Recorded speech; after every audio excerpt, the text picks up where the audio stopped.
Hey guys, tonight we're going deep into the silk-lined corridors of royal Spain, into a world of stiff collars, whispered prayers, and heavy velvet curtains pulled tight against the truth.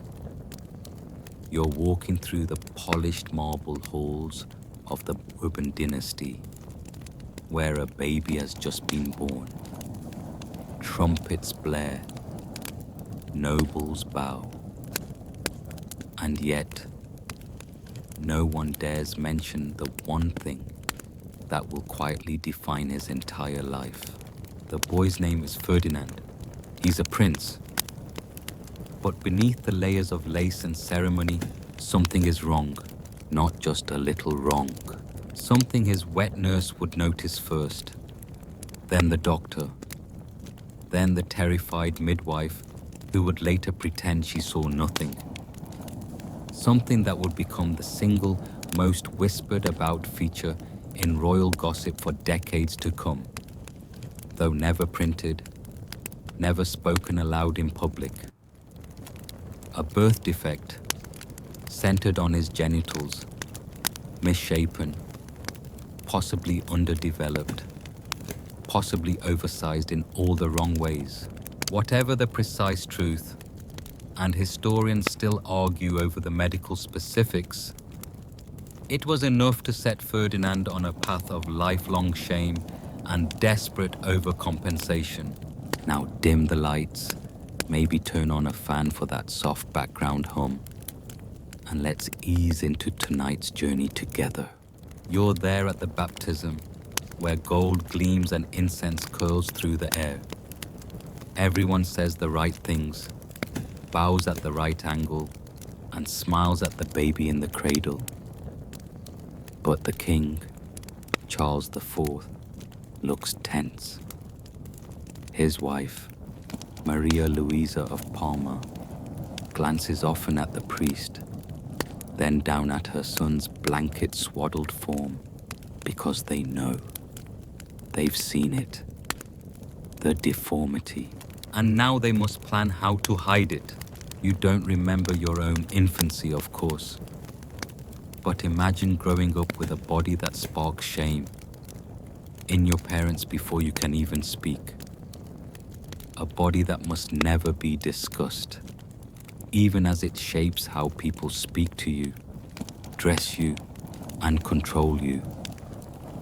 Ferdinand would learn from an early age that his body was not his own.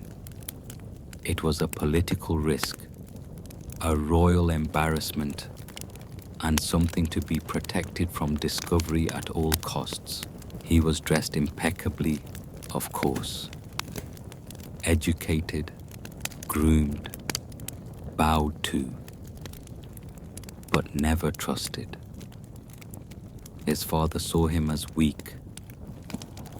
His mother saw him as a pawn. He grew up in the shadow of Napoleon's chaos and the looming decline of Spain's global influence.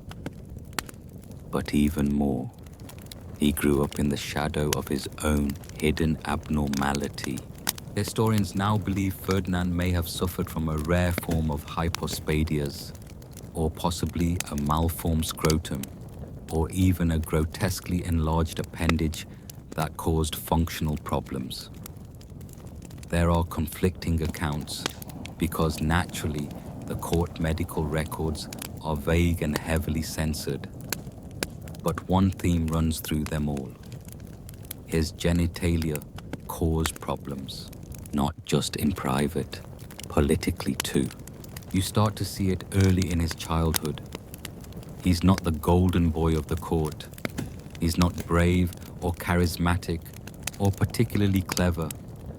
He is obedient, but in a watchful, simmering way. He studies how people look at him. He rarely initiates anything, but he becomes very, very good at pretending. Pretending to be healthy, pretending to be normal, pretending to deserve the crown. By adolescence, he's already mastered the art of passive aggression. He knows how to sit silently while others argue, then quietly shift blame. He becomes a kind of court ghost, always there, never fully present, always smiling politely, even when he's being sidelined, especially when he's being sidelined. And underneath that soft voice and vacant smile, something starts to fester. He watches the way his father humiliates his ministers. He sees how his mother manipulates her lovers. He begins to believe, perhaps rightly, that no one respects him. And yet, he's the heir. The boy with the secret.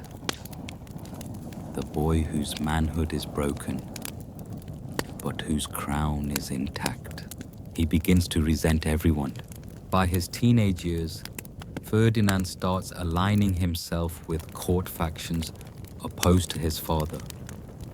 Not out of ideology, he has none, but out of bitterness.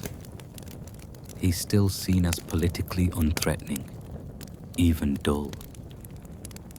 But inside, a slow, quiet rage is forming.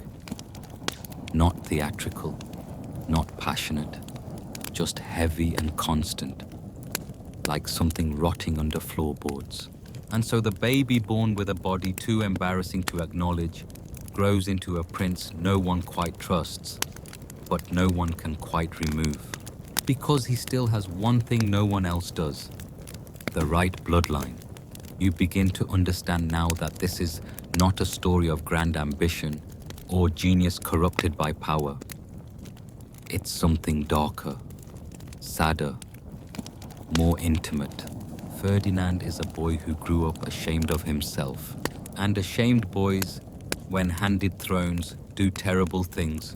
You move through the thick silence of the Escorial Palace, where cold stone walls echo with footsteps and secrets.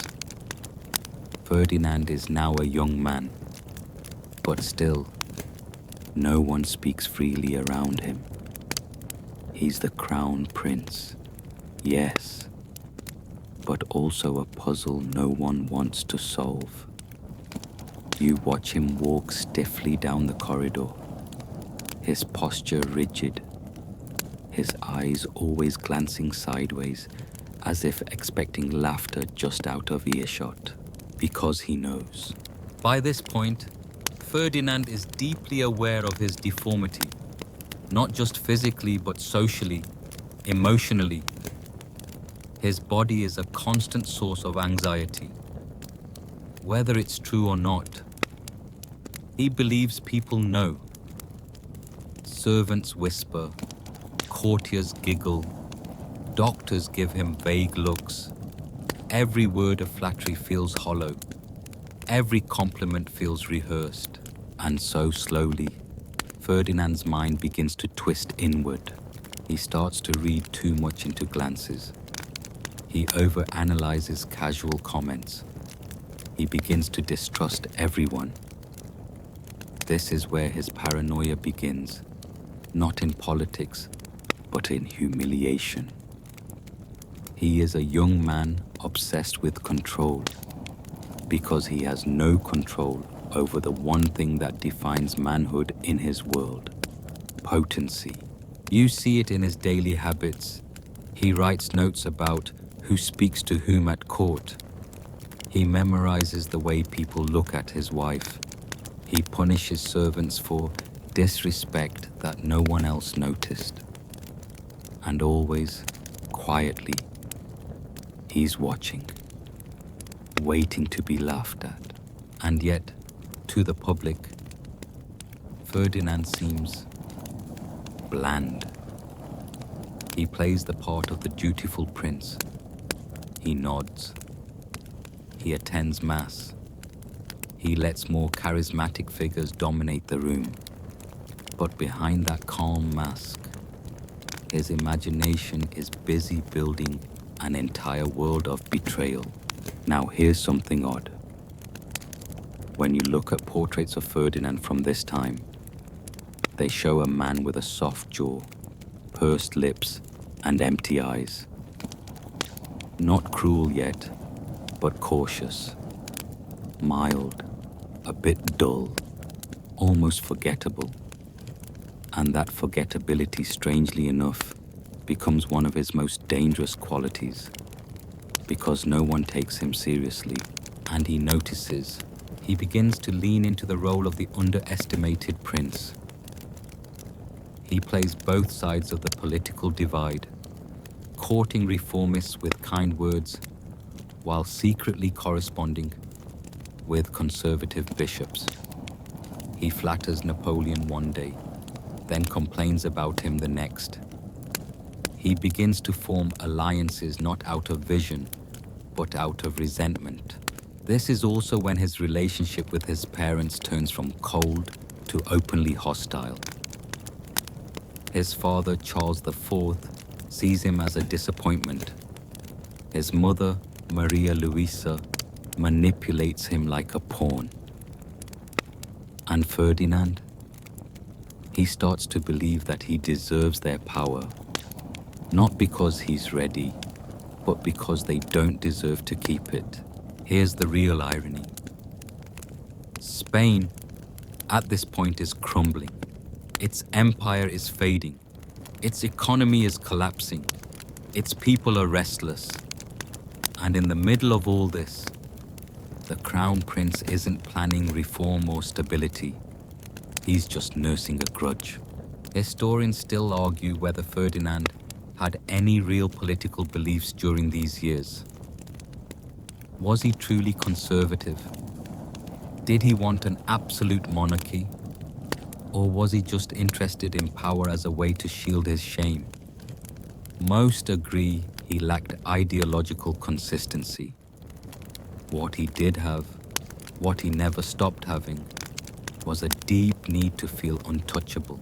And so, when a conspiracy emerges to replace his father and place him on the throne early, Ferdinand hesitates, but not for long.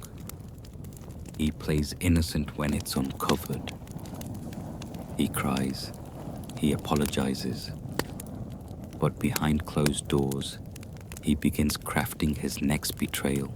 He would later betray Spain to Napoleon. He would betray his own allies. He would betray his wives. But it all starts here, with a quiet, soft-spoken prince, hiding his fear behind layers of compliance. You start to notice something else now. The way shame morphs into cruelty. He's not violent yet, but he enjoys watching people fall out of favor. He likes the power of withholding. He writes petty letters about nobles he dislikes. He ensures people are moved to distant posts, given smaller apartments, removed from court life for minor offenses. And all the while, he keeps pretending to be passive. Because that's the trick. He doesn't explode. He seeps. By his mid-20s, Ferdinand is a deeply damaged young man, trapped in a body he hates, trapped in a palace of mirrors, trapped between a weak father and an empire coming apart at the seams. And inside him, something hardens. A belief, maybe, that the world deserves punishment for making him feel so small. The cruelty, when it comes, will feel almost justified in his mind, because no one, no doctor, no parent, no priest, ever told him how to live in a body that repulsed him. So he taught himself, and what he taught himself was this: if you can't be loved, be feared.